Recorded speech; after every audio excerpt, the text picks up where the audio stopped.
पहा, या परीक्षेला प्रश्न आलता की भारतातला सर्वात मोठा जिल्हा कोणता. तर लक्ष द्या, क्षेत्रफळाने भारतातला सर्वात मोठा जिल्हा तो कोण्या राज्यामध्ये, त्याचं क्षेत्रफळ किती आहे. तर भारतातला सर्वात मोठा जिल्हा आहे तो म्हणजे कच्छ, जो गुजरात राज्यामधला कच्छ जिल्हा हा भारतातला क्षेत्रफळाने सर्वात मोठा जिल्हा आहे आणि त्याचं क्षेत्रफळ आहे 45,674 चौरस किलोमीटर.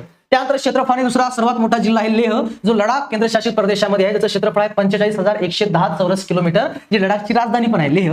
त्यानंतर जैसलमेर 3 नंबरला, जो राजस्थान राज्यामध्ये आहे 38,401 चौरस किलोमीटर. त्यानंतर बिकानेर, जो राजस्थान राज्यामध्ये आहे 30,239 चौरस किलोमीटर. त्यानंतर 5वा जिल्हा तो म्हणजे बाडमेर, जो राजस्थान राज्यामध्ये आहे 28,387 चौरस किलोमीटर. म्हणजे जास्त क्षेत्रफळाने मोठे जिल्हे राजस्थानमध्ये आहेत, कारण राजस्थान हा क्षेत्रफळाने सर्वात मोठं राज्य आहे भारतामध्ये.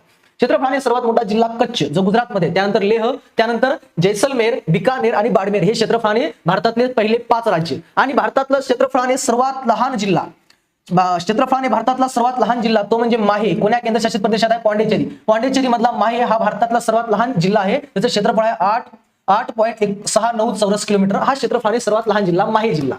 आणि आपल्या महाराष्ट्रामधला सर्वात मोठा जिल्हा अहिल्यानगर, सर्वात मोठा क्षेत्रफळाने, सर्वात लहान आहे मुंबई शहर. कळलं का? म्हणजे आपल्या प्रश्नाचं उत्तर काय आहे, कच्छ. धन्यवाद.